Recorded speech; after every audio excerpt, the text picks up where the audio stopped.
I'm very excited to share with you our Eclipse A2 background dies.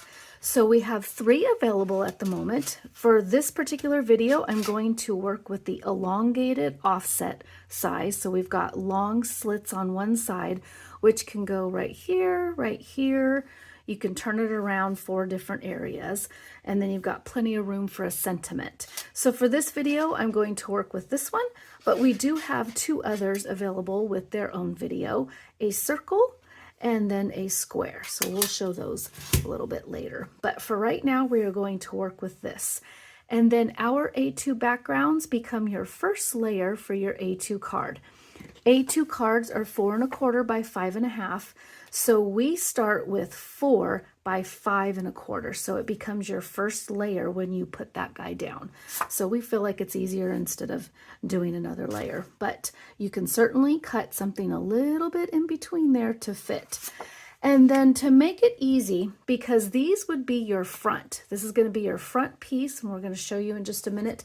We also came up with a single Eclipse back. So it is 4 by 5 1/4, straight line, no stitches, because this becomes your back, so you don't have to do any measuring.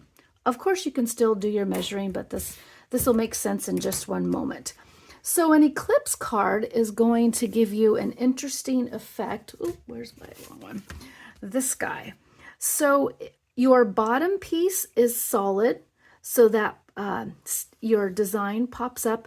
Your top piece has slits in it, and you're going to match it up so it's got an up, down look to it. And we are going to put foam in there. I'm going to turn it on its side.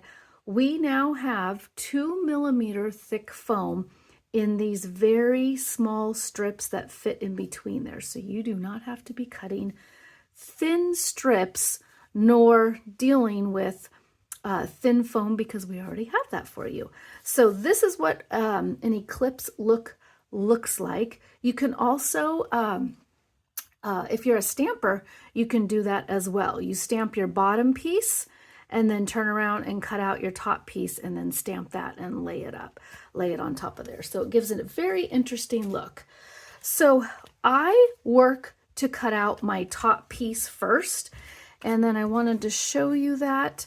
So I chose this particular paper. My design Eclipse is going to be on the left side here. And then I put that in there. That's exactly what I wanted. So I ran it through my die cut machine, popped that through, and then this popped out. Then I saved this piece because you want the exact piece for your bottom piece to line up so it looks like one image, just up and down.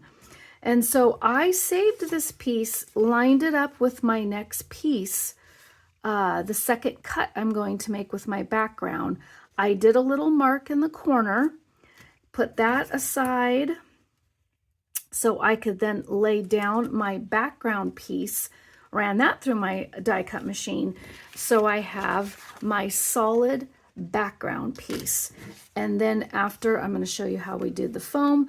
After we put down our foam, we're going to apply it exactly and line it up right there.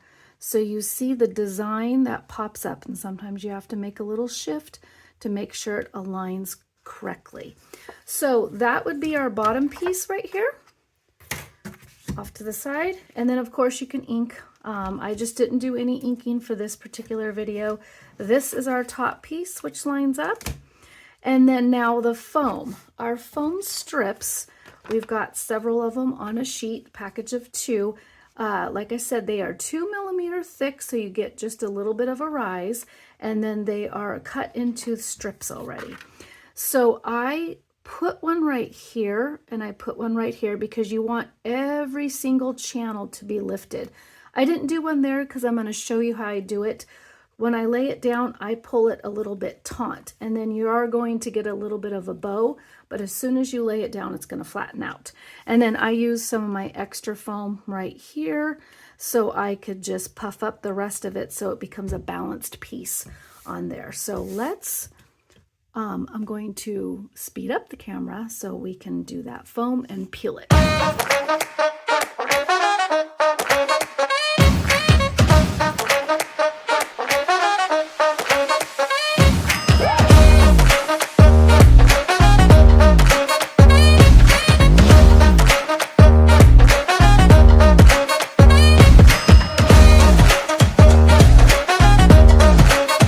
everything's peeled off. Took me just a little bit.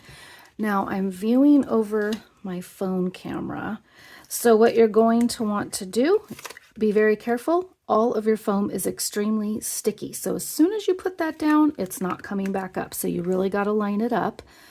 And I'm going to, I start with my top design, because if you are off just a tad, it's not going to lay down very smoothly.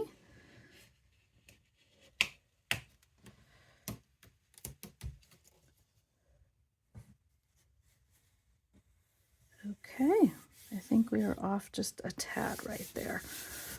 But you get the idea of how you've got to line it up.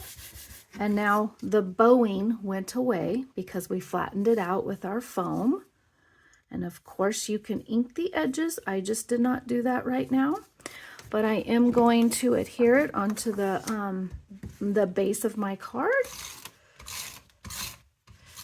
And your Eclipse card is going to be ready to go. And of course you can add your sentiment, which I'm going to do. I'm going to put this little guy off to the side like that. And I was going to put Holly Jolly in the middle. Whoops. Okay, you guys, your elongated Eclipse card is ready to go. You can also put something right there, but you guys enjoy.